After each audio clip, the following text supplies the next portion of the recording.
എല്ലാവർക്കും ഇന്നത്തെ അപ്ഡേറ്റിലേക്ക് സ്വാഗതം. പ്രധാനപ്പെട്ട 5 അപ്ഡേറ്റുകളാണ് എത്തിക്കുന്നത്. 5000 രൂപ സഹായം, പാസ്പോർട്ട് എടുക്കുന്നവർ ഇതറിയുക, സ്വർണ്ണവില കൂടി.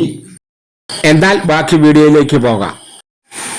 ഡിജിറ്റൽ സാമ്പത്തിക തട്ടിപ്പിലൂടെ പണം നഷ്ടപ്പെടുന്നവർക്ക് സഹായവുമായി സ്റ്റേറ്റ് ബാങ്ക് ഓഫ് ഇന്ത്യ വിജ്ഞാപനം പുറപ്പെടുവിച്ചു. റിസർവ് ബാങ്കിന്റെ മാർഗനിർദ്ദേശം അനുസരിച്ച് 50,000 രൂപ വരെയുള്ള തട്ടിപ്പുകൾക്ക് 25,000 രൂപ വരെ പിഴ നൽകേണ്ടി വരും. അല്ലെങ്കിൽ നഷ്ടപ്പെട്ട തുകയുടെ 85% അല്ലെങ്കിൽ ഇവയിൽ ഏതാണ് കുറവ് അതായിരിക്കും ഉപഭോക്താവിന് നഷ്ടപരിഹാരമായി ലഭിക്കുക. ആരും സബ്സ്ക്രൈബ് ചെയ്യുന്നില്ല. എല്ലാവരും വീഡിയോ കാണുന്ന എന്റെ കൂട്ടുകാരെ ഒന്ന് സബ്സ്ക്രൈബ് ചെയ്ത് വെച്ചോളൂ. എന്നാലേ ഞാൻ ചെയ്യുന്ന വീഡിയോകളൊക്കെ ആ സമയം തന്നെ എത്തുകയുള്ളൂ. 2027 ജനുവരി മുതൽ ഈ നിയമം പ്രാബല്യത്തിൽ വരുന്നതായിരിക്കും. തട്ടിപ്പിനിരയാകുന്ന ഉപഭോക്താക്കൾ 5 ദിവസത്തിനകം ഇതുമായി ബന്ധപ്പെട്ട റിപ്പോർട്ട് നൽകേണ്ടതുണ്ട്. ഈ റിപ്പോർട്ടിന്റെ അടിസ്ഥാനത്തിൽ കൃത്യമായ അന്വേഷണങ്ങൾ നിബന്ധനകൾക്കും വിധേയമായി ഉപഭോക്താവിന് തുക അനുവദിക്കുന്നതായിരിക്കും. ഉപഭോക്താവിന്റെ സാമ്പത്തിക സുരക്ഷ ഉറപ്പാക്കുന്നതിനൊപ്പം ബാങ്കിംഗ് മേഖലയിലെ സേഫ്റ്റി കൂടുതൽ സുരക്ഷിതമാക്കുന്നതിനും RBI ഇതിലൂടെ ലക്ഷ്യമാക്കുന്നത്. ഇതിന്റെ ഭാഗമായി ഏതെങ്കിലും സംശയം തോന്നുന്ന ഇടപാട് വേഗത്തിൽ തിരിച്ചറിയുന്നതിന് ആർട്ടിഫിഷ്യൽ ഇന്റലിജൻസ്, മിഷൻ ലേണിംഗ് എന്നീ നൂതന വിദ്യകൾ ഉപയോഗപ്പെടുത്തുവാനും നിർദ്ദേശം നൽകിയിട്ടുണ്ട്. രണ്ടാമത്തെ അപ്ഡേറ്റിലേക്ക് കടക്കാം. ഇപ്പോൾ അവസരമുണ്ട്. മുൻഗണനാ കാർഡുകളായ പിങ്ക് കാർഡിലേക്ക് മാറുന്ന ഇന്നു മുതൽ അപേക്ഷകൾ സമർപ്പിക്കാം. 2026 ജൂൺ 27 മുതൽ ഇന്ന് ഉച്ചയ്ക്ക് 12 മുതൽ ജൂലൈ 17 വരെ അപേക്ഷ സമർപ്പിക്കാം. ഓണത്തിന് മുമ്പായി 50,000-ഓളം അർഹരായവർക്ക് മുൻഗണനാ റേഷൻ കാർഡ് എത്തിക്കുകയാണ് ലക്ഷ്യം. ഇന്ത്യൻ പാസ്പോർട്ട് ഫീസ് വർദ്ധിപ്പിച്ചു. 15 വയസ്സ് മുതൽ 18 വയസ്സ് വരെയുള്ള കൗമാരക്കാർക്ക് 1750 രൂപയാണ് പുതിയ ഫീസ്. സർക്കാർ പാസ്പോർട്ട് അപേക്ഷയ്ക്ക് 5000 രൂപ വർദ്ധിപ്പിച്ചു. 18 വയസ്സിന് മുകളിലുള്ള മുതിർന്നവർക്കുള്ള പാസ്പോർട്ട് ഫീസ് 1500 രൂപയിൽ നിന്നും 1000 രൂപ വർദ്ധിപ്പിച്ച് 36 പേജുള്ള പാസ്പോർട്ടിന് 2500 രൂപയായി. ഇപ്പോൾ ആരും സബ്സ്ക്രൈബ് ചെയ്യുന്നില്ല.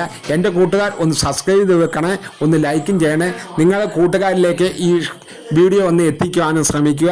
ഇതുപോലെയുള്ള അപ്ഡേറ്റുകൾ അപ്പോൾ തന്നെ എൻ്റെ കൂട്ടുകാരിലേക്ക് എത്തിച്ചേരുന്നതുമായിരിക്കും. അതുപോലെ തന്നെ 60 പേജുള്ള പാസ്പോർട്ടുകൾ ഇനി നിങ്ങൾക്ക് ലഭിക്കണമെങ്കിൽ 3500 രൂപ വരെ നൽകേണ്ടി വരും. ഇപ്പോഴത്തെ കണക്കനുസരിച്ച് നിലവിലെ യാത്രക്കാർക്കൊക്കെ മികച്ച യാത്രാ സൗകര്യമാണ് ലഭിച്ചുകൊണ്ടിരിക്കുന്നത്. ഇനി പാസ്പോർട്ട് എടുക്കുവാൻ പോകുമ്പോൾ ഈ കാര്യങ്ങൾ പ്രത്യേകം ശ്രദ്ധിക്കാൻ ശ്രമിക്കുക. മൂന്നാമത്തെ അപ്ഡേറ്റിലേക്ക് കടക്കാം. അമേരിക്കയും ഇറാഖും തമ്മിൽ കരാറിൽ ഒപ്പിട്ടെങ്കിലും വീണ്ടും സംഘർഷത്തിലേക്ക് പോകുന്ന അവസ്ഥയാണുള്ളത്. ഹോർമൂസ് കടലിൽ വീണ്ടും കലുഷിതമായ അവസ്ഥ വന്നതിന്റെ അടിസ്ഥാനത്തിൽ ഗോൾഡ് റേറ്റ് ഒന്ന് താഴോട്ട് വന്നതായിരുന്നു. വീണ്ടും ഉയർച്ചയിലേക്ക് എത്തിയിരിക്കുകയാണ്. 1 ഗ്രാം ഗോൾഡിന്റെ വില 13,195 രൂപയാണ്. അതുപോലെ തന്നെ 1 പവൻ ഗോൾഡിന്റെ വില 1,05,560 രൂപയും ഇന്ന് കൂടി. ഇനി 4ാമത്തെ അപ്ഡേറ്റിലേക്ക് പോകാം. ഈ കാലാവസ്ഥ റിപ്പോർട്ടിലേക്ക് കടക്കാം. സംസ്ഥാനത്തെ മഴ മുന്നറിയിപ്പിൽ മാറ്റം വന്നിരിക്കുകയാണ്. 7 ജില്ലകളിൽ ശക്തമായ മഴയ്ക്കാണ് സാധ്യത. തിരുവനന്തപുരം, കൊല്ലം, പത്തനംതിട്ട, കോട്ടയം, എറണാകുളം, ഇടുക്കി, മലപ്പുറം ജില്ലകളിലാണ് ഇപ്പോൾ ഓറഞ്ച് അലർട്ട് പ്രഖ്യാപിച്ചിട്ടുള്ളത്. അടുത്ത 3 മണിക്കൂറിലെ കാലാവസ്ഥാ റിപ്പോർട്ടാണ് എത്തിയിരിക്കുന്നത്. 14 ജില്ലകളിൽ മഴ മുന്നറിയിപ്പും നൽകിയിട്ടുണ്ട്. സർക്കാർ പാരിതോഷികം എത്തിക്കുന്നു.